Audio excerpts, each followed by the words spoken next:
All right. We've jumped the gun by about 26 seconds, but we are live.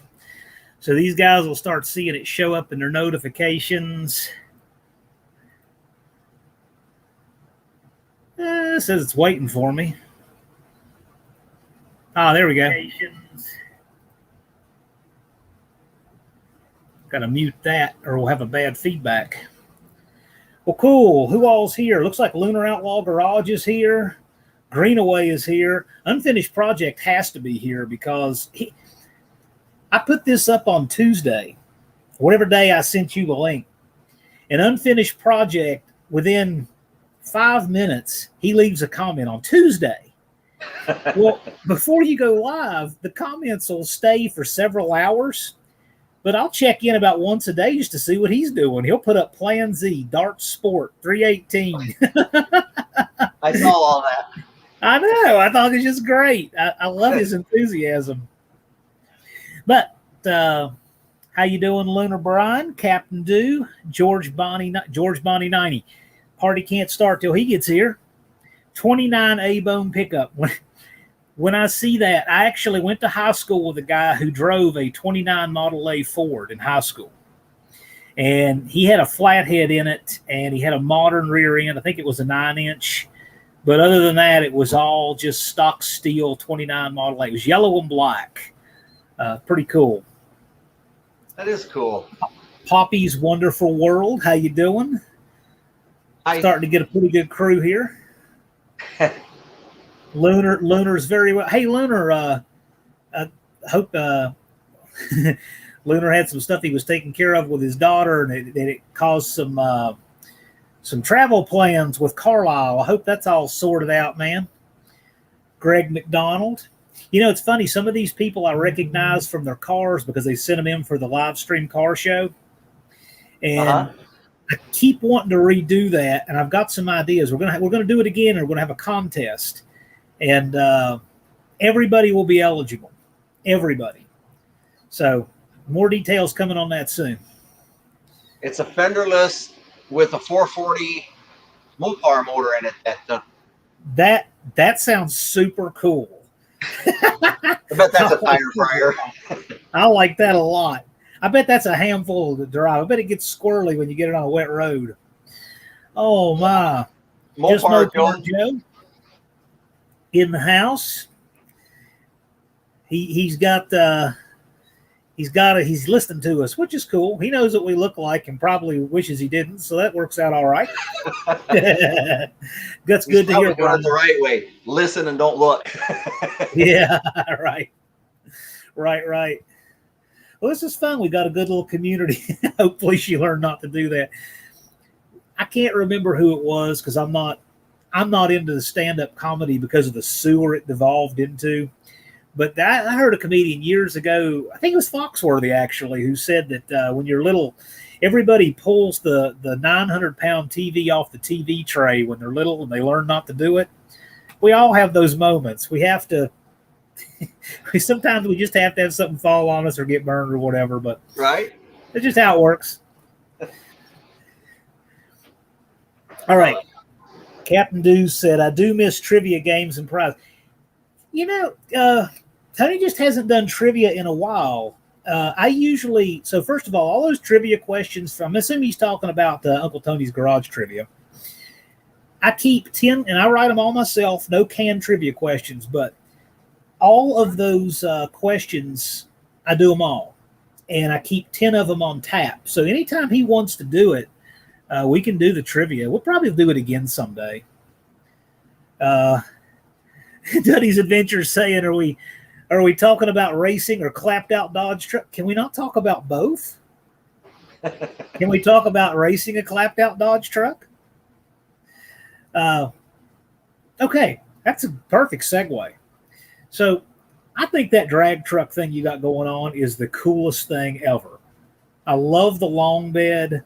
I love that you have spent not 10 cents on cosmetics other than washing it, I don't think. It's just great. That's what it is all about. I just love it. I love that it's a long bed too. It's been an absolute blast for us. Unfortunately, I didn't. Well, at the very beginning, I should have had a video of us. Me and my wife trucked through 8-10 inches of snow, whatever it was, out into this farmer's field where a bunch of basically junk Dodge trucks were. And we went inside there, and we ended up making a deal, and that's where it started from. We've done this. There's a couple of things we had to spend money on, the rear end mainly. But outside of the rear end, we have just literally pieced this together by whatever we could find, do. And again, it's one of those things where people wonder why you don't do this or do that, or hey, maybe you should do this with it. And a lot of people don't understand that we are trying to do this really on nickels. So right. that's what we've done so far. We're really happy with where it is. It's just been a blast to work with, and where we are now. And now we're ready to go on to Plan B and put a few more ponies under the hood. The 360 that some people have saw, that'll go inside there. A lot of people, I've already gotten a lot of feedback on you should do this or you should do that, but then that would take it from virtually this free grenade 360 Magnum, and it would take it to a build, and that's just not what the truck's about at this point. I can't tell you. I mean, until you've actually gone fast with expensive parts, I don't think you realize how much fun you can have with cheap parts and nothing. Oh yeah. I mean, I was telling Andy and Tony and Dallas, we were all there, working with the bottle rocket. We've all been 8s in the quarter mile, and we were having an absolute blast trying to go 8s in the 8th mile. Right. I mean, we just, it has nothing to do with how fast you go, because guys chasing numbers and worrying about expensive parts, I don't think they have as much fun. I wouldn't for sure, simply because I don't know, maybe some people can afford it. I couldn't afford to put together a $12,000 motor and go out there and tear it up. I mean, that would be devastating to me. Now, I could get a free 318 or a free 360. If something should go wrong, we can laugh about it and move on. Right. But it's there's a lot of people who can afford whatever they want and still like running and playing with junk. I know Tony's a good example of that. Tony has a budget he could do these things with. He's doing what he wants to do. Right. He could have built Bottle Rocket out of a 2-door Charger. He could have put a 440 in it. He could have put $10,000 bottom end in it. That's not what he wanted to do. And that's not what I want to do. I enjoy playing with that kind of stuff. And I think that just makes your channel so cool and authentic and real. You're as real as it gets. And I get what Uncle Tony is doing with that bottle rocket. I understand the route he's going. It's virtually, I mean, he's got a different goal and a different thing he's doing, but it's virtually what I'm doing with drag truck, what we're doing with drag truck. And it's just, honestly, I could do it right, but then it would be expensive, and it wouldn't be what maybe somebody else could follow along with a $2 budget and do. So that's really what it's about. I mean, so what rear end was in that truck to start with? 8 1/4. It was an 8 1/4. Okay. So you really, you'd probably broken something with that heavy a truck, but you don't have much in that truck. I mean, I guess maybe other than the rear. That's about it. The intake that's on it will be the one that's on the 360 when we put it in there, because it's one of those, vice versa overseas deal. But that's about the only thing we bought brand new for it, and that was on 40% off Black Friday sale. So I gave $135 toward it shipped to my door. Excellent. Yeah. Well, I mean, do you mind saying how much do you probably have in that truck? How much do you have in that truck? What's like the single biggest line item on it? Because that's a real budget build. Yeah, the rear end was the most costly because I bought new axles from Dr. Diff. That and the 430 gear on a spool was my 2 biggest investments. Actually, the rear end's about half the cost of the entire truck. Right. That's about what I figured. But you don't have to worry about it. You can grow with that. You can get that truck as fast as you want and stay with that. So that's cool. That's cool. I love the build. The other thing that I hear a lot about is your van. Just Mopar Joe and I were talking about your van. I did some video with some folks that never drag raced before, the Firebird, the Mustang. I have not got the footage of that edited and up, but it did happen. And Joe was looking at their time slips and, man, 318 will runs vans faster than that. That heavy van's outrunning that Mustang and that Firebird. Seriously, that van is surprising. It is for a van. You don't expect it. I mean, obviously 15.8 isn't fast, but you don't expect it out of an 89 B250. No, you do not. No, you do not. But I think that's one of the coolest things is in your intro to your videos, seeing that van doing that, serious burnout, that gets people's attention. You don't see that every day. I just imagine that van doing that on the street. And then, here's the amazing thing too about it. It's big, it's heavy, it's got a vacuum secondary carb on it. And the wind that thing catches, and the fact that it went consistently. That van ran very consistent. And when my wife drove it, you remember that, right? My wife asked with it. And I told her, I said, shift it out when the speedometer says 45, and then when it says 75, that's where you shift it. And so she went through the track and ran, what was it, 100 within I ran? All I remember is that she got a little bit of mile an hour on you. That's all I remember. I mean, yeah, we were like 100 faster, and she was like a half a mile an hour. That's how consistent the thing ran for us. Yeah. I do got a confession. She would have beat me. To be fair and honest, she would have beat me. But when she got up there, she didn't brake torque it up like I did. And she sat there with it just idling and idling and idling. And normally you can nail it. Wow. No, but she staged way ahead of the other guy and just sat there with it idling. When the tree came down, she nailed it. And when she nailed it, if you listen to very carefully, there's a slight and I think that probably cost her 200s. And that's something else. Yeah, probably right. My Aunt Nancy had an 85 Ram van, and hers was a conversion van that had the TV and the shag carpet and captain's chairs and all that stuff. Well, anyway, that van still exists. There's a family driving it around, and it's probably about 40, 50 miles from here. And it looks a little rough, but it's still out running around. And I said, you know what? One of these days, I'm going to run into those people and see if they want to sell that van. So who knows? I'm not a van person per se, but we could wind up doing a van in the future. You never know. oh, my goodness. We have Andy Wood in the house. Andy's been watching Smokey and the Bandit. If you're wondering why Andy's actually watching something like a movie instead of hustling like he normally does, I don't think the guy sleeps. He works so hard. But he's been down not feeling well the past few days. But I appreciate you being on here, Andy. And Smokey and the Bandit. Yeah, if I gotta hang out, I have a hard time watching a movie. I gotta be really tired and nothing else I can do to watch a movie. But that's one I would watch. That's that truck is awesome too.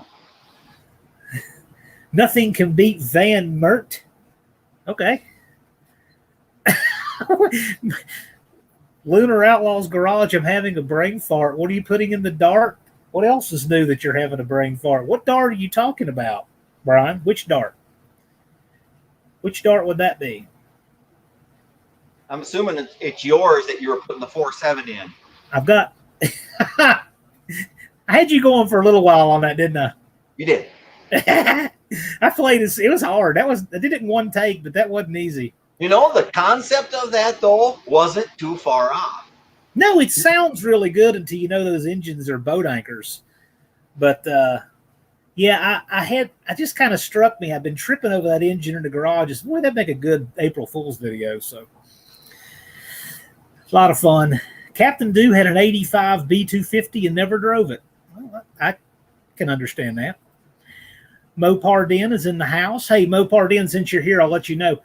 Hopefully, this will be my last live stream looking at this corner of my whiteboard and walls back here and me too close to camera because I'm going to work on my studio. And one thing I'm going to hang up is that welding shield you gave me with pinstripes. That's like the first thing I'm putting up. So just letting you know. Okay, Lunar says Duster. Well, I have a Dart Sport, and the Dart Sport, I can't say too much more about what's actually going in that right now. But you have a Duster. So tell us a little bit more about that. I don't think I've actually watched much of what goes on with your Duster. Mine you have that. You have that powder blue Duster with Plymouth on it. Yeah, I don't know much about that, to be honest with you. That 76 Duster. I had it shipped out from Arizona. I bought it on For Everybody's Only. They're just non-existent around here in that condition. Either they're restored or they're not. That car, I specifically set goals with that car that I wanted to do. It was much more work than what people think. My first goal is I wanted to run 13s. I don't care if it was a 1399. I wanted to run 13s with 245 gears, stock converter, no headers.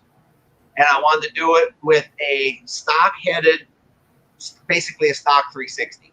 And it sounds mission impossible, but we didn't start there. Our first pass with it was 14.6s. And just through trial, error, and tuning, we got the car to go with stock 360 small heads and a 204 duration at 50 and a 427 intake lift cam, 245 gears. We got it to run 13.9s, and that was our first. That was our first thing that we wanted to do with that. Now with those gears, that's something. Yeah, it's basically like a race in a power glide, and in a Mopar. And now it's got 323s. It's still got the factory torque converter. It's got the factory 904 in it. It's still got the small cam, the 204 at 50, 427 lift cam. The only thing we've done since that time was we've added the Doug headers.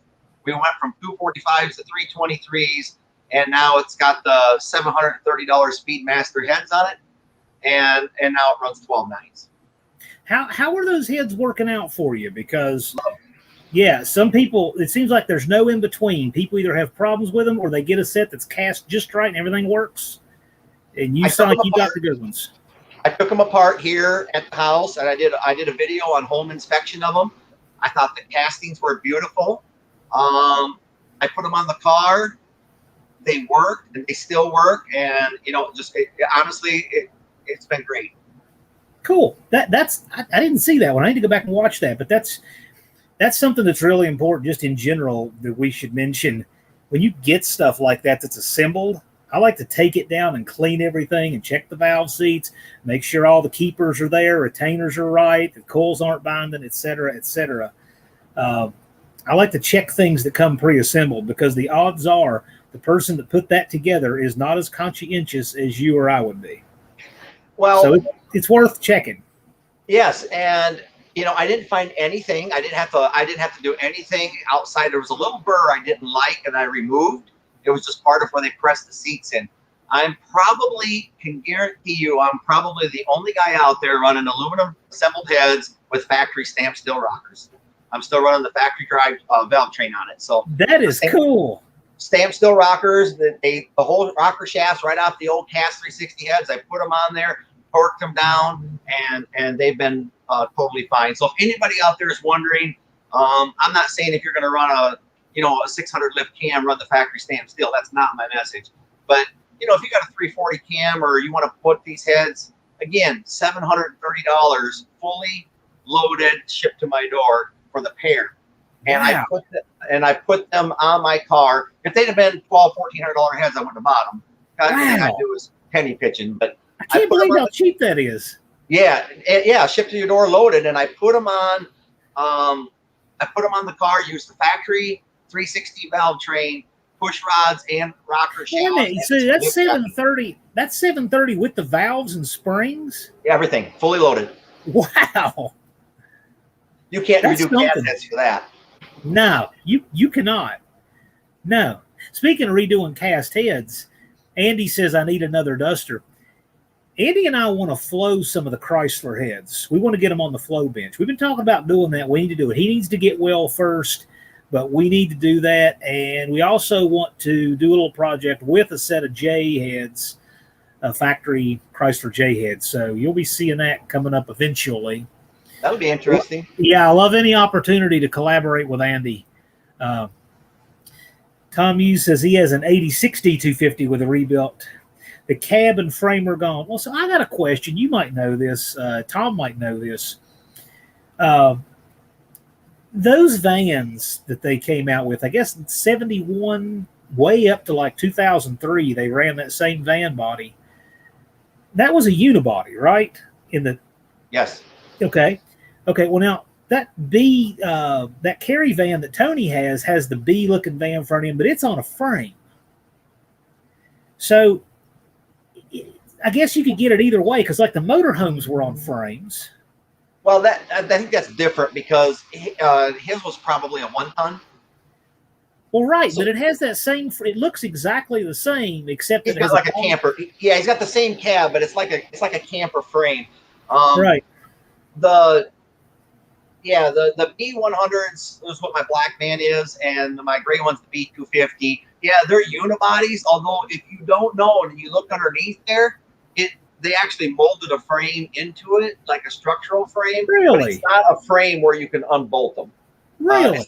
It's not like a pickup chassis frame. But if a person doesn't know and you look in there, you'd say, "Oh, my frame's rusted," if there was a hole in it. But it's really not the frame, but it's almost like how they form a hood. They put the ridges in the hood to give it strength and rigidity, and our floorboards, and that's what they did underneath the van. So yeah, it basically looks like a frame. Most people would probably call it a frame, but you can't unbolt it from the body. Does the 150, the 250, the 350 vans, do they all have the same type of unibody? Yeah. Because that's what I was thinking. Only the suspension changed on those. If you have like a 1-ton church van, it actually has the same chassis, same frame, basically. Yeah. Okay, that's cool. The reason I'm wondering that's because if I do wind up making a deal on that van, I'd love to use it for a tow rig. You can tow with them. Many people tow drag cars and stuff with those. Yeah, they tow fine. Yeah, that's what I was thinking about doing. Craig McDonald thought I was putting a slant 6 in the dart when the hood was open. No. He's talking about, and I popped out of it. Yeah, I do crazy stuff like that sometimes. Captain Do said I need to do a live chat in the green room. No, I can't stand that because you got the background flickering around and all that weird stuff. Lunar Owl says that's an awesome price on the heads. Yes, it is. You cannot beat that with a stick. Keep your eyes open for the old W2s. If I was going to work with any exotic head, which isn't necessarily that exotic, but if I was going to do anything but a factory head, I would do W2s just because I like old iron, ancient engineering. That's just my style. Joe wants to know how the geometry was on those heads you got. So how was the geometry? How'd your rockers line up and all that good stuff? About the same as the factory cast heads, which means in general, to do the job right, I didn't do it right. To do the job right, I'd have to get a hold of somebody like B3 and get their shims and stuff, and it could be corrected. Is what I mainly look for is that I'm not rolling out the tip of the valve stem. I don't want to wear funny, but if I'm not wearing funny, I'm close enough that I'm not going to wear. And maybe my 427 lift on the intake is really only 411 lift. I don't know.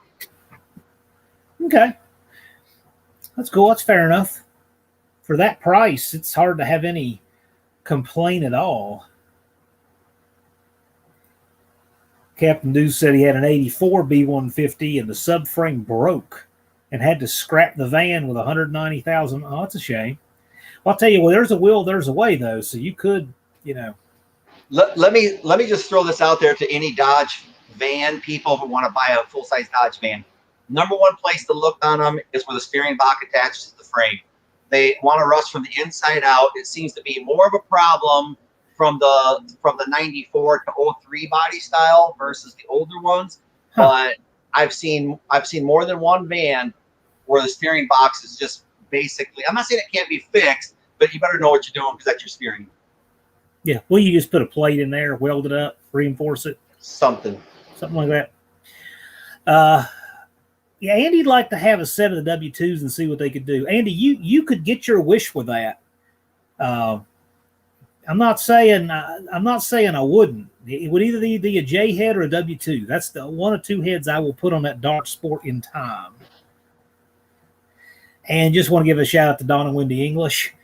Thanks for coming by. I think they're at Watkins Glen right now doing whatever it is they do.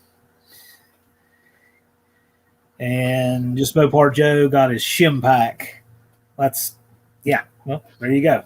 Exactly what you were saying. Oh yeah. So Duddy was saying he's got a 77 B200. It's a short van. That sounds really cool. I need to check that out. Vans.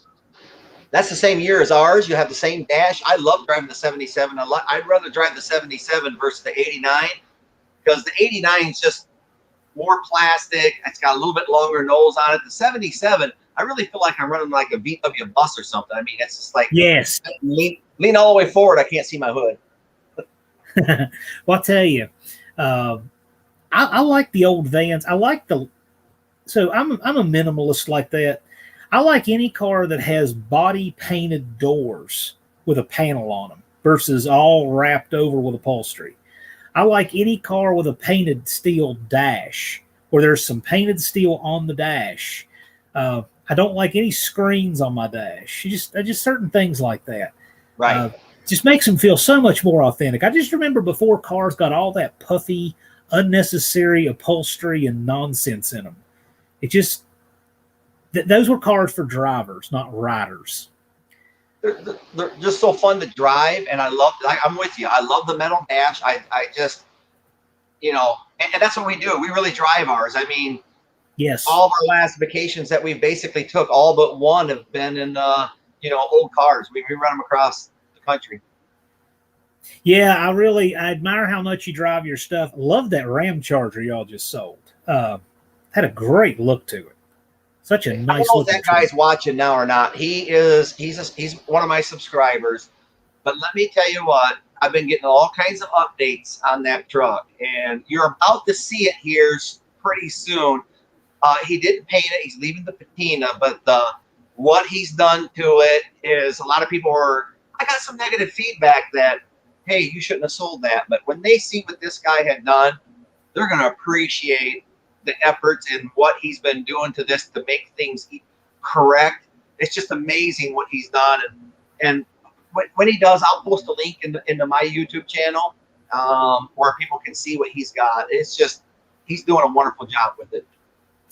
It's funny you say that. People always say you shouldn't have sold that. Everybody likes to say that. But if you think about it, you can't say that to everybody because some of us have to get these things from somewhere. Well, I remember when I bought my first car, it was a basket case. I got it literally was in a swamp, and it was buried in mud up to the rockers. And now I went over there just about a year ago just to see if I could still find the place where I got the car. It is a pond now. The new owner has literally made it a pond because that's kind of what it wanted to be anyway. But I fixed the car up and I went back over there a year after I bought it from him, and he said he didn't even recognize it, because I had it looking really nice. And it will be easy for his friends to say you shouldn't have sold it. But then the car couldn't have gone on that chapter in life. So it sounds to me like the Ram Charger, maybe that was the right thing for it. I don't know. Well, and I think people got to understand this too. I can't have 150 cars. I don't know how many me and my wife have owned since we've been married, but I could never own 150 cars. So right. In order for the next one to come along, something had to leave. And right. By the way, I don't want to spill the beans too much, but today me and my wife are really busy. We just traveled and we got another addition to our fleet, but that's all I'm going to say. We'll have a video coming out on it here. Maybe by next weekend. Makes me all the more thankful that you come on and hang out with us. So instead of doing stuff with that, we're keeping you from making content. See how awful that is? Captain Deuce says, I do remember my dad's old 76 Tradesman B200 long body van. I like the long vans. For whatever reason, they just look very, very useful to me with that long body like that. Oh, yeah, and it had a castle painted on the side with the bubble windowed shag carpet. That's as 70s as it gets right there. Did it have a mirror ball inside? If it didn't, it needed one. This guy, I guess, National Trail Raceway for no prep. What do you think about no prep racing? What's your general thought on that? Well, I like the idea. It really puts the street guys in charge. The only thing with it, the cars are so fast that to be competitive, man, you got to have something. At least at our track, wow. I mean, wow. These guys are like they're on ice. I mean, these guys running a 10-inch tire, no prep.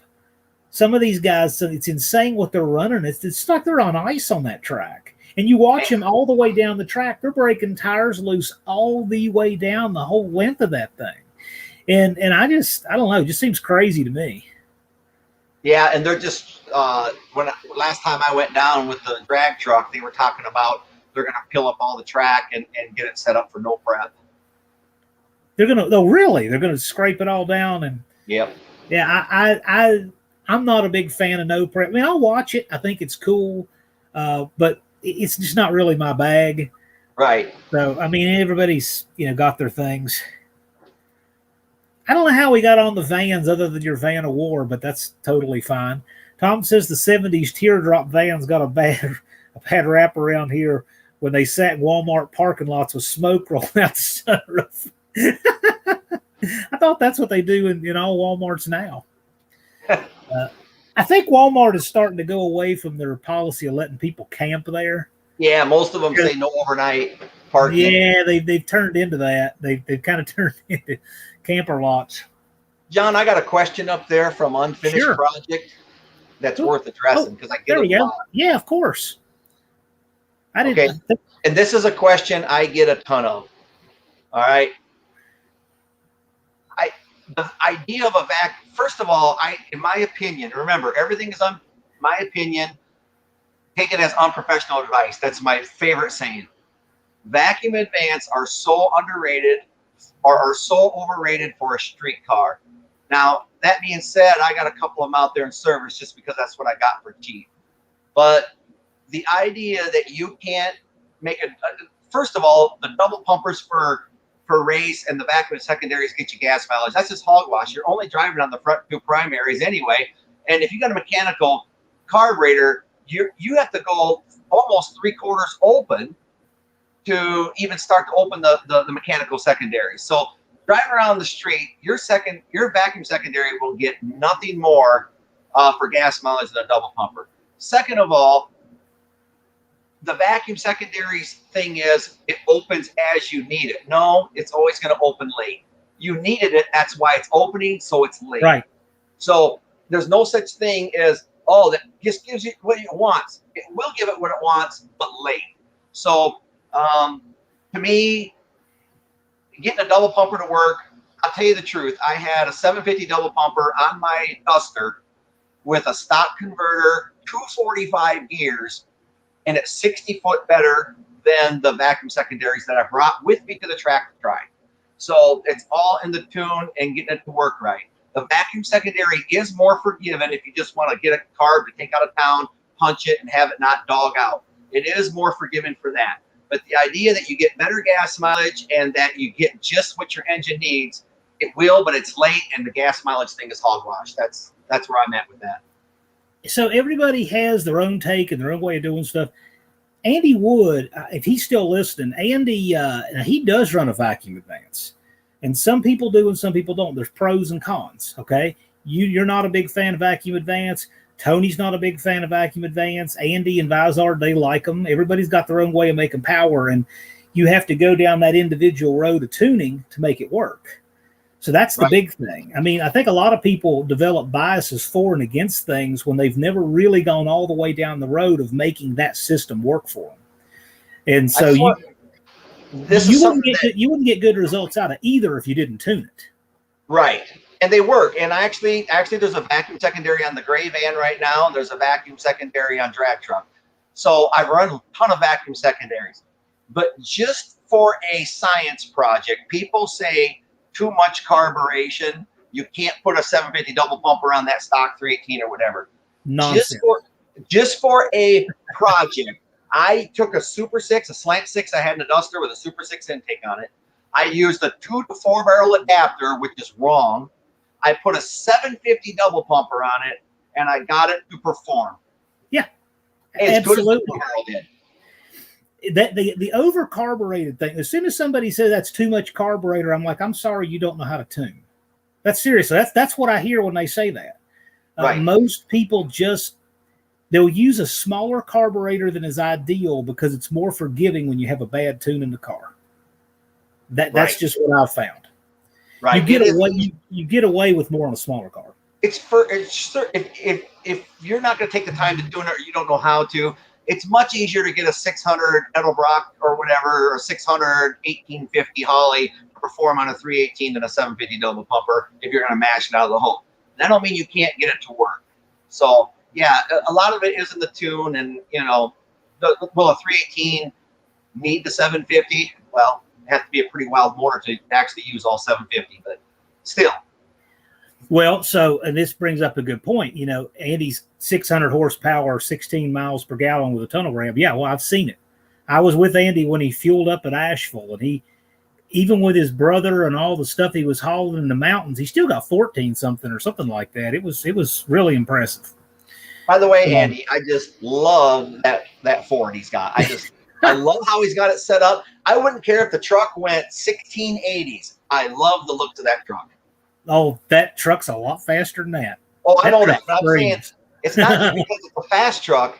I love the looks of it. So even if it was a slow truck, I would love it. I love that truck. So when we tried to make the trip to we're going to race Bottle Rocket with it, Tony said, I don't know what I'm going to do with that thing because that truck is nasty fast. I was doing all the filming. I was in the chase vehicle doing filming of the truck on the road. And I got some good footage. Some of it's unique, but it hasn't been on YouTube in anyway. But it's funny because I slowed down in the right lane and waved him around. And right when he got beside me is when that pin shear jumped time and blew the engine up right beside me. I got a front row seat for that. And I got to say, Andy wasn't the least bit hot about it. He never said a cross word about it. He knows these things happen. He was so cool about it. He didn't have to cool down before going on camera.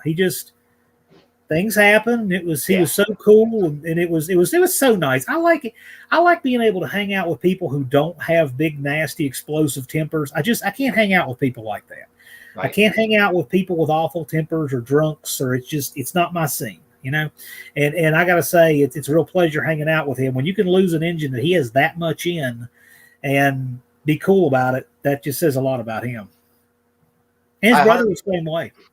I 100% agree. It's a hobby, and I do this for fun. Getting mad isn't for fun. So, I agree 100%. Well, he's right. We had fun, even though it was a disaster. If you're going to get stuck on the side of I-40 and pull out some chairs and tell stories and have drinks in the cooler, that's the people you want to do that with. Right. We we gave it everything. I always have a trauma kit in my vehicles. That's just me. That's who I am. So I got, H bandage and duct tape, and we literally have, human life-saving stuff taping up his oil pan.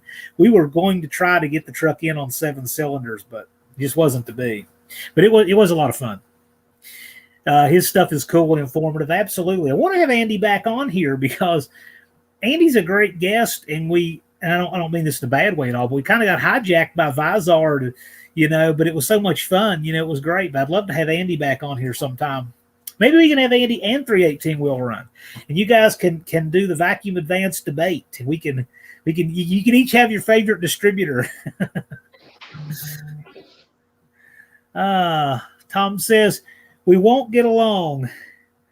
Is my Rich goes, now listen, Tom, that's totally fine. I know all kinds of people that are like, that's cool. If you have your space to, have a meltdown, more power to you. I have no problem with that. Everybody's different. I just like being able to hang out with people who are cool. It just seems to make things more predictable and all that kind of thing. Andy says we can do it. Cool. Mopar Nut 62 is here. Good to see you. We've got a pretty good crowd here tonight. We got 44 real time, streaming in pretty good. Mopar Nut shows up all the time. He does, and what a nice guy he is. He's a super nice guy. He operates out of the People's Republic of New Jersey and does it with grace. Let me say this about his videos. I look forward to them because they're funny. You'll get like a 12-second video of something, and he's it makes me laugh. It's like this little 12-second clip. You know, he'll go off about something, and boom, it's done. And you know, I enjoy it. This is an interesting one right here. Tom is asking, ever use offset head location pins? I have not. Okay, so I think what he's talking about is, and it's not as big a thing with the Mopars because you can't. They have the asymmetrical ports. But with like if you have a Ford or a big block Chevy, especially a Ford, you can reposition the head a little bit on the block and actually improve it a little bit. The way you move the valves versus the cylinder walls a little bit. I think that's what he's talking about. I've not played with them. I've not had anything exotic enough to do that. And since Mopar's my mainstay, it doesn't, you know, it's nothing I've ever messed with. You guys are too kind. Well, we're just being honest. If you were a jerk, we'd talk about that too. No, you're a great guy. I tell you, most of the people who come on the lives are just fun, good people, and that's why they like hanging out here. So, not to say, you know, if one of my trolls wants to come on here, we can do that. We can arrange for that, but they never, you know, they never seem to take me up on it. SRP asks, anybody going to the Mopar Nats? No. I got my hands full right now. So, like, my hands literally are really rough looking. I was from 9:30 this morning until just enough time to get done, get cleaned up, and get on here with you. I was on a roof. And there are a few things in this world I like less than being up on a roof. Okay? But I had a tree limb fall and knocked a hole in a roof of one of the places I have. And it cracked some rafters and all this stuff. Had to get up there and do that. So anyway, my hands are just beat up from all those shingles and such. So unfortunately, I'm going to be busy with that and other stuff on that property for the rest of the year. It's going to slow my content down, and that precludes me going to the Mopar Nationals. Not that I wouldn't like to do it sometime, though. Okay, Andy wants to know what's next for that drag truck. Well, the 318, we had thought about putting, I got a set of Magnum heads that are just laying there, and I got the push rods and stuff that I could put them on, the oil through push rods, and we thought about doing that. And I actually have the cam, if anybody out there, which very few did, follow that 89 van when I had water in my oil. I pulled that competition cam out of there, and I had that. We thought about putting it in, but we decided we were done with the 318. We have a 5.9 that we bought off of Craigslist for $150. Nice. We stole the wiring, the manifolds, and things like that. So now we're into the engine for free.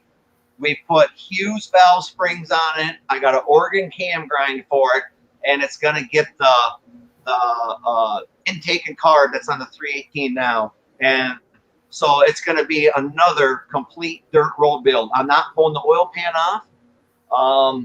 We're just going to set it in there like that, and that's the next step. I'd like to put a better converter. That converter is so tight behind it. That's why the 318 really labored getting out of the hole. It was just too heavy and no converter. But the 360, we hope to put a better converter behind it. I'm looking for something cheap. I want to we're looking, and we'll get one. And then we'll put the 360 in there. It should run a lot harder. Excellent. I love that build. I like everything what you're doing there. Oh, speaking of everything you're doing there. So, have you had any fallout about the infamous traction bars you did on the truck? And the reason I ask that is because you did the video, you know, where you kind of reimagined how you would make some traction bars work on the truck. And then, so, you know, Tony does a video trying to figure out an alternative geometry for doing truck springs, right? Well, in your application, it looks like you've stifled the wheel hop a little bit. So what's your thoughts on the traction bars? Do you think it's going to work when you put more power to it? Is it something that you're going to just see where it goes? What are your thoughts? Because I've never seen a set done like that before. Neither have I.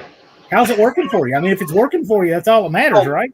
So this, and again, this is in line with drag truck. There was basically two sides of people when they saw the video. What a lot of people don't understand is I get a ton of emails from people from the channel and off of 418 bodies only. I get a lot of messages, and there seem to be two groups of people. One, they were blocked with the thought of how it was working simply because of I used traction bars, but the traction bar wasn't meant. I wasn't using it like a traction bar. I was using it as like a controlling arm. I don't know how many people snowmobile, but if you look at a Polaris snowmobile, I was looking at the trailing arms that run up. I was trying to use it for a trailing arm, and it happened to be a traction bar, but I wasn't using it for a traction bar. Using it for a control arm or a trailing arm suspension. And in my mind, that's what I was building. Now, could I have done it more professionally? Could I have went out and bought something? Yes, I could have. But then I fall out of drag truck.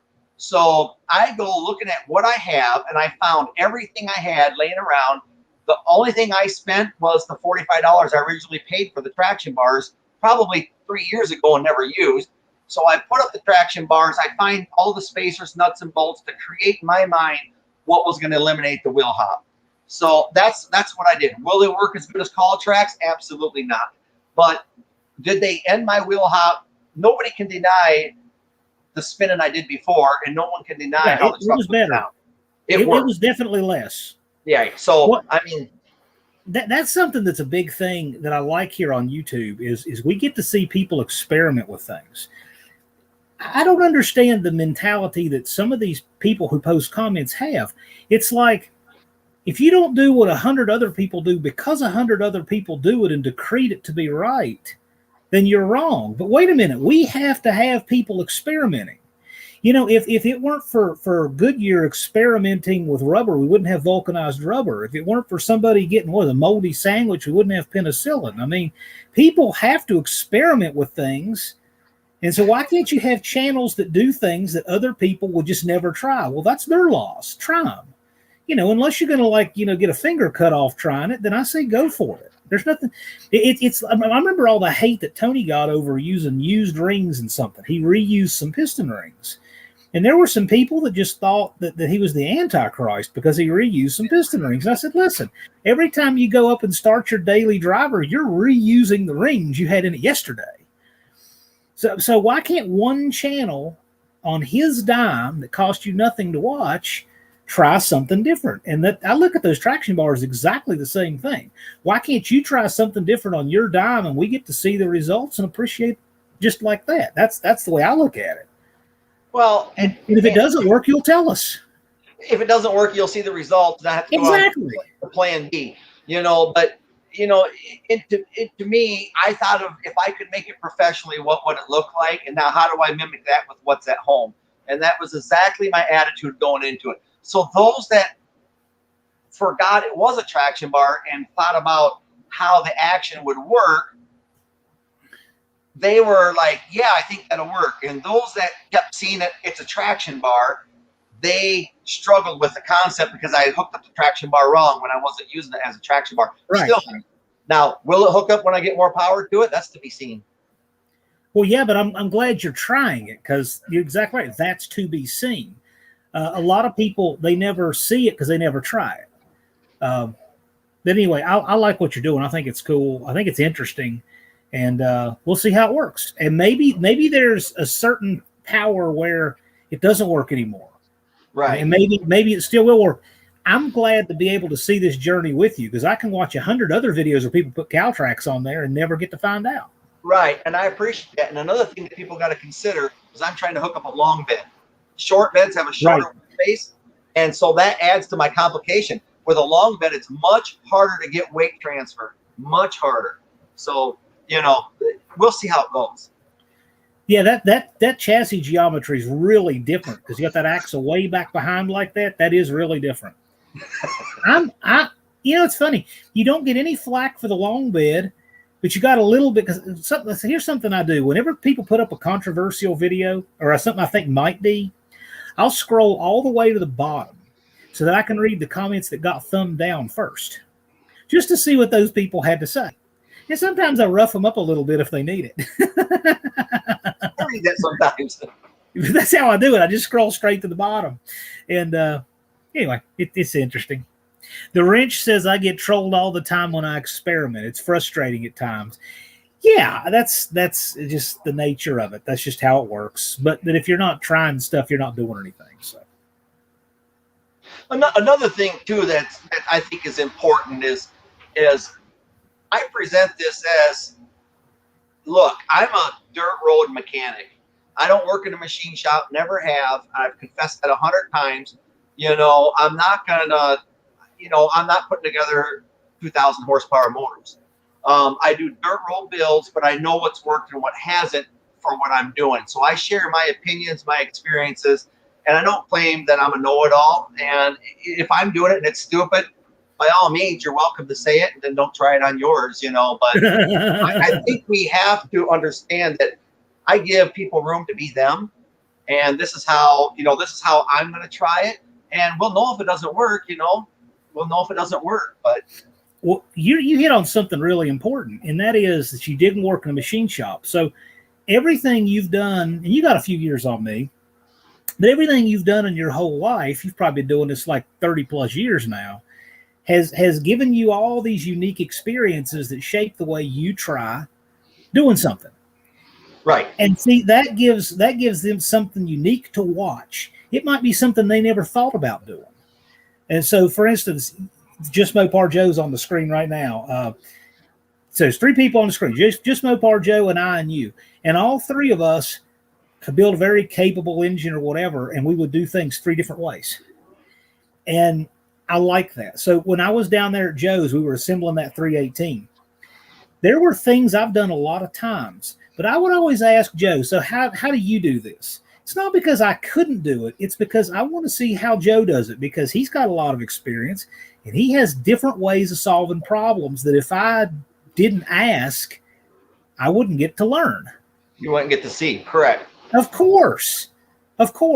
So when I watch one of his videos, I go straight to the bottom, and he's got this. I'm sure the guy's not watching. I don't see him on here. His name is Steve. But Steve is this commenter on Joe's videos that just loves to pick apart things Joe does. And Steve's okay. Steve is Steve, right? But so what? Joe uses RTV to seal this. I might use Halimar. You might use something else. Another guy might say, I never use anything to seal that. It should seal without anything. Whatever. I like seeing how we all do things and trying different things and seeing what works for me. And I like you have that attitude in your videos, and I really like that. I appreciate that. Captain Dew said, have you ever seen a small riding lawnmower got truck wheels on the rear and one of the back wheels broken axle? And well, yeah, that's I can see that. I have a 29-year-old riding mower I cut all my grass with. It's 29 years old and it still has the original transmission. And I like it because it's carbureted. It doesn't have any screens in it. Mopar Nut 62 says, no 2 engine builders are the same. It's an art. That is very true. Very true. Unfinished Project just says Steve. Okay. That's his style. Always has 2 exclamation points. Have you noticed that? Everything Unfinished Project post has 2 exclamation points because 1 is not enough. I'm glad Ari is here. There's more than one way to do things. You're absolutely right. Of 10 ways to do things, 7 of them are probably a terrible idea. 3 of them are probably viable. And maybe 1 or 2 of those 3 compete for being the best way. So.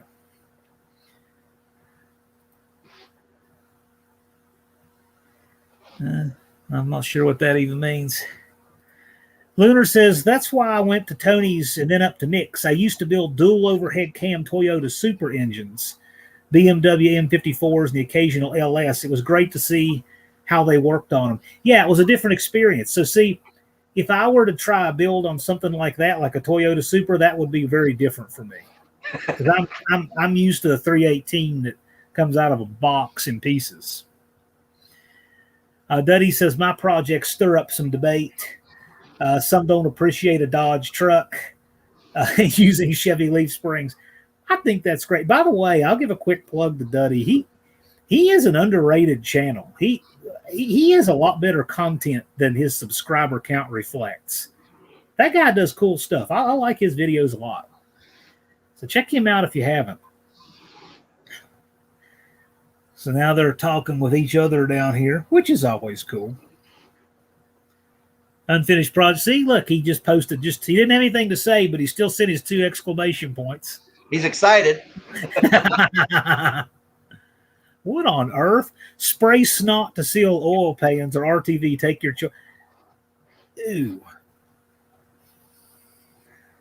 I just asked, does it leak? If it doesn't leak, yeah, if it doesn't leak, I don't care. We're all trying to prevent leaks, right?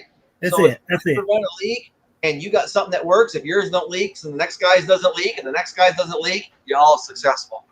I could probably think of about 5 different ways to seal or not seal or whatever on valve cover gaskets, and probably all 5 would work. You know, I mean, use crush limiters, don't use crush limiters, torque them to a certain amount, put a sealer on them, glue them to the valve cover, don't glue them at all the different materials. You could use cork, you could use neoprene, you could use rubber, you could use RTV and not use a gasket at all. And people don't fight about that because it's just valve covers. And nobody makes a video about valve cover gaskets. Mopar Den says, I'm just taking a different path to arrive at the same place on a build. Well, I'll tell you, when you say the same place on the build, here's where I want to arrive. I want to arrive in having a build that runs that I can share with my friends and folks here on YouTube. That's the place where I want to arrive. A lot of these guys that say they do it the right way, their build doesn't arrive anywhere. All they do is tell you about it. So, yeah. Captain 2 says I'm all out of words for now. Totally fine. We're getting close too. The wrench says you'll be surprised how forgiving an engine can be and build it loose. Yeah, absolutely right. I've taken engines down that have been in service for 30 years, and you see stuff in there that most people would say would just never work, but it was working. I mean, I've seen bores with huge amounts of taper and chunks gone out of like the bottom of a piston, like half the skirt will be gone, and all these things that people would say would just never work, and yet they were working. They were working fine. You see that stuff in these engines. People got to do what the factory did. You know, did the factory correct all? You know, on the beloved, say even like a 446 pack or a Hemi or any of this stuff. Did the factory degree every cam? Did a factory correct all the geometry? Did the factory do everything that we think in order for an engine, even a 300 horsepower motor to live? In order for that to live, you better do A, B, C, D, E, F, G, and don't forget all the way to Z. And my thing is the factory slapped these things together. Tolerances were all over the place. They put them in cars, and we run to 200,000, and we say that was a great engine.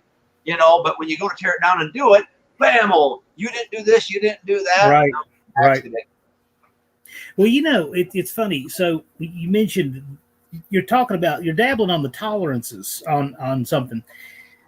So Ari, and I think Ari's still on here, Ari DeBernia, he's building a slant 6 for his Dart. His machinist gave it 1/1000th of an inch of main bearing clearance, which I think is too tight. Okay, can you get away with 1/1000th? Well, if your line hone in the mains is perfect and you're running a light oil and everything is flawless and you don't get any load on it, you don't get it hot, you may get away with that, but it's generally considered too tight. And I think it's because people confuse tolerances and clearances. They are not the same thing. I think that the machinist looked up what is the tolerance, and he probably saw 0.5 to 1.5. That's not the clearance. The clearance should be around 0.02, something close, right?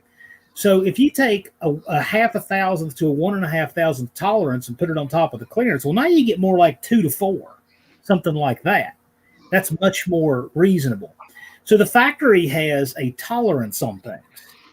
And that tolerance, like, I don't know, maybe their cam tolerance is plus or minus 2 degrees, right? So they check 1, check 6. If it goes out the door. The factory has a lot more tolerance on things than people think, and they build them that way, especially with balancing on engines. Factory doesn't balance any assemblies because they have a certain tolerance, and they just make sure that their technology, casting, pistons, and rods and such are within that. Then you're good to go. That, and that is a very good point. What I do for work deals with, making parts, and the tolerances, like we talk 5,000s, or you got 1,000s clearing on that. Okay, that's in inches. My job, we talk 1,000ths of a millimeter, which is a micron. That's where we measure. But you have tolerances, and you can go one way, positive or negative, on maybe 12 microns when you're making what we make. And what ends up happening is, yes, there is a tolerance, but you still got to have the clearance that it needs to properly lubricate, and like you just got to explain it. I mean, that's a very good point. The tolerance, like you said, in a cam, what is acceptable, what isn't, what is acceptable when they grind a crank or anything else. Everything's got tolerances. It's funny. People worry about advancing a cam 4 degrees. You get that much timing chain stretch, takes it all back away as soon as the chain stretches out. Right. For 318, if you put in a cam 4 degrees advanced, I'd say within about 100,000 miles, that cam will be straight up. Just from the timing chain wear, because they're so bad for that. All right. So I want to be respectful of your time. I know it's 9 o'clock your time, and we've had you on an hour. So you guys get in your last licks here so we can let our gracious guest get on with his busy day. Really appreciate you having me on, John. I appreciate you being on here. You're a ball of fun, and I've never gotten to just sit down and be on a chat with you like this. So this is so much fun. It is, honestly. I'm really enjoying it. Do you like this better than most lives because they make you feel claustrophobic or anything? Or? No, this is much easier to interact than go. I'm sitting here going, even though I have my lovely wife sitting next to me.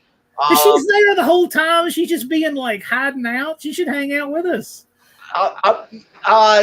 Yeah, I don't know where she is right now. Floating around here someplace. But no, she's welcome. She's an important part of your team.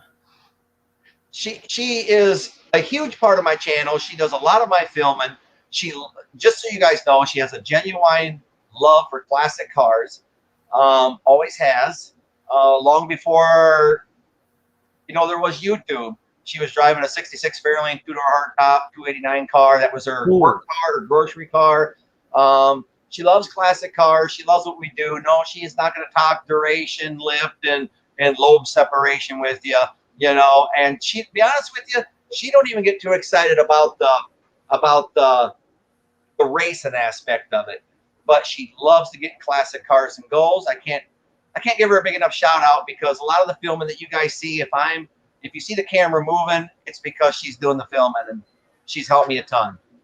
And she does a good job with that filming. I've produced enough video to know how hard that job is. And we take for granted that we get good shots on your videos. I mean, she seems to know what to do, what to film it, when to zoom in, and she does a good job, and I don't take that for granted. That's not easy. So I hope she can hear us say thanks. And and Greg says she needs the recognition. I agree. She needs the recognition, but Muscle City says 318 is a legend. Best kept secret on YouTube. I won't deny that. I won't deny that. I really want to say that a lot, like John, obviously John Wilburn and Uncle Tony, obviously they got their names out there. Yeah. My name isn't important, because I think 318 will run. There's a bunch of you out there. I don't care if you got a 302 Granada, 4-door Granada, or I don't care if it's a 307 4-door Nova. To me, 318 will run speaks for a lot of people who are on a fixed income that want to play in our sport, our hobby. And I think all should be invited, and they should have a ton of fun. Even if you got a 97 Honda Civic 4-door and you're trying to do something with it, you can be a 318 will run too. So that's the reason why I'm not big on throwing out my name, because I really don't fine. want it about me. I want it about, and I'm not saying that's why John or anybody else puts their name out there. I'm saying it's because really I don't have a name. Really, it's just who I am is completely unimportant. It's You're just humble. Huh? You're just humble. I even put that in the video description of this live. Our humble, respected Mopar tuner.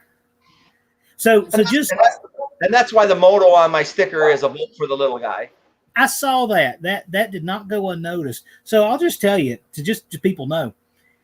I started my YouTube channel. I actually signed up my channel in November of 2006. YouTube was all of a year old. And I have always, since the beginning of the internet, put my real name and real likeness on whatever I do. I have to own my words. I have to own the words I put on the internet 20 years ago. I'm going to have to own the words I say today 20 years from now. And so I think that's just my way of saying, you know, I'm gonna talk to you on the internet just like I would talk face to face, and I do, and I have, and I stand by that, and that's just me. That's what I did and why I did it. I like what you did and why you did it, and I respect that. Now, one of the things I wanted to ask you out here is where that 318willrun username came from. I love it. I think it's great. You didn't put 440 or 340. It's 318.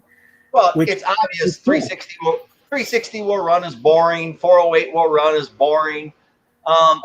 No, to be truthful with you, it all stemmed from years ago. You're right, 30, 35 years ago. I was working off of peanuts to try to build a hot rod. And I had 318 cars. I had 340 cars, and I've had all that stuff too. But I had I probably had 35 318s in cars that I messed around with. And I just felt like, you know, I'm not a cookie cutter. I don't fit that mold. And I believe that people can play, people can have fun and be competitive. I can tell you right now that I've had dirt road motors that have gone by, engines that were machine shop built, and I'm not bragging, I'm just saying it happens. And I just think that the little guy can play too, and that's what I consider myself as a you know, I'm a small guy as far as who I am, and the 318 will run. That's just where that kind of stemmed from. And it's really funny because, like, I get people say, "Oh, you're just a 318 fan." No, I love 360s. I got more 360s than 318s. I got a 440 I'm going to use in something, and it's meant for drag trucks. So I mean, I'm a Mopar guy. I'm a car guy in general. I mean, I really am. You can come up to me with a 283 and a 66 Impala, and I love to look at it. You know, so you know, I'm an old car guy first. I love Mopars, and I just think it speaks for a lot of the people that are trying and are told if you can't do A, B, and C and D, you don't get to play. And I've never lived by that, and I don't want anybody else out there either. It's the reason why a lot of nowadays it's different. It was a little difficult to get a Duster, you know, in the 80s and stuff, but now it's very expensive, very hard to get something decent. That's what I'm trying to show. I went and drug an 80 Dodge pickup out of a farmer's field, and and I'm not saying this for YouTube, we're having a blast with this truck.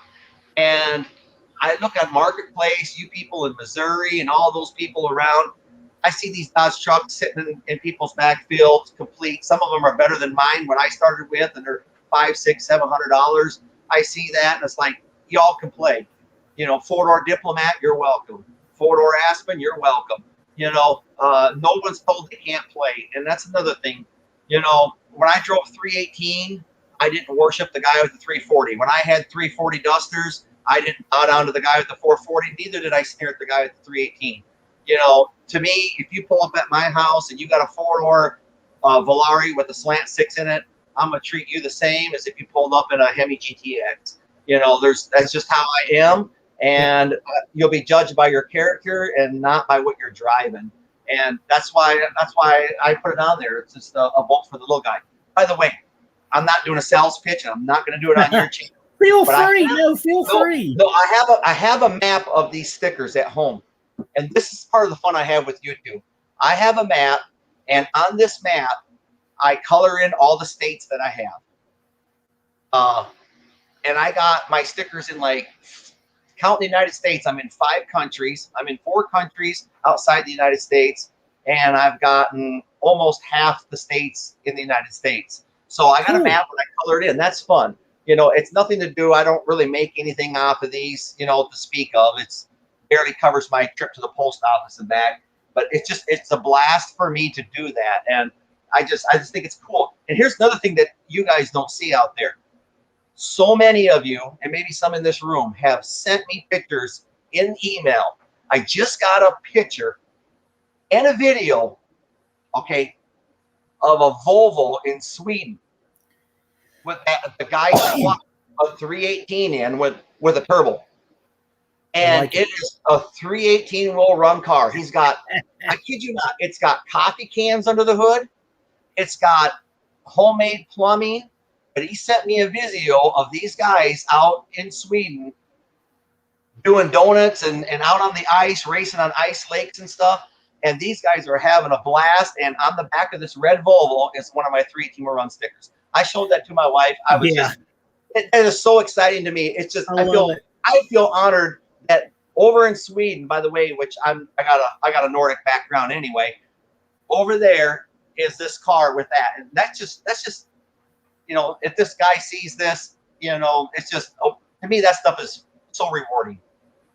Well, my sticker was destined for my studio in the garage. Then I had that shop fire the end of April.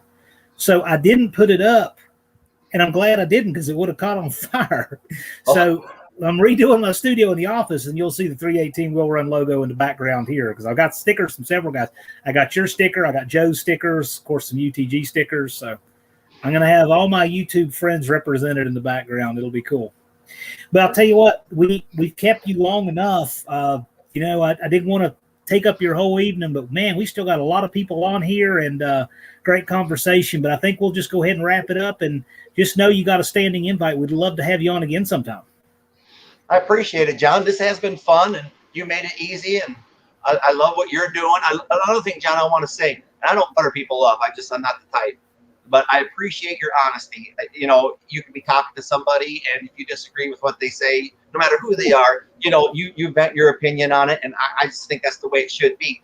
We got to have room for each other to be different and do things a different way, and I just love that. You know, that's what makes – that's like you said on a live stream I saw one time, if 2 people agree with everything, one of them's not necessary, I think is what you said.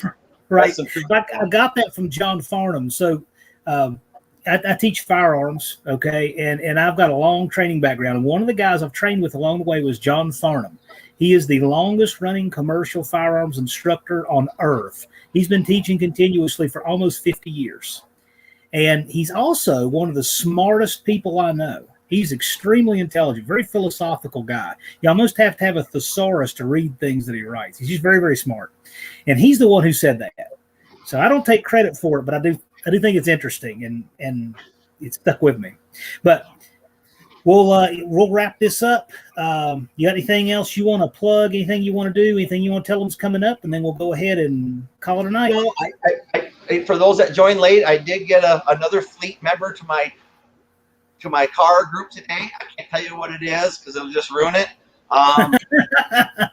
Probably not a one of you would ever guess it. Okay. There's a couple people that I messaged that, you know, on the side, and they know what it is because I told them I was going to get it. But in general, you're not going to know what it is till I post it. So that'll be fun. Stay tuned for that. We'll have fun, and I really appreciate you, John, having me on. All right. Sounds great. All right, guys. We'll call it an evening right here. I don't know who my next guest is going to be. I've been trying to do one of these lives every couple of weeks. So if there's anybody you want to see me have on as a guest, let me know. But other than that, I'm going to try to keep up having a live every other week. So I'll see you guys. Thanks again for being on. Appreciate you, sir. Good night. All right. Y'all take care.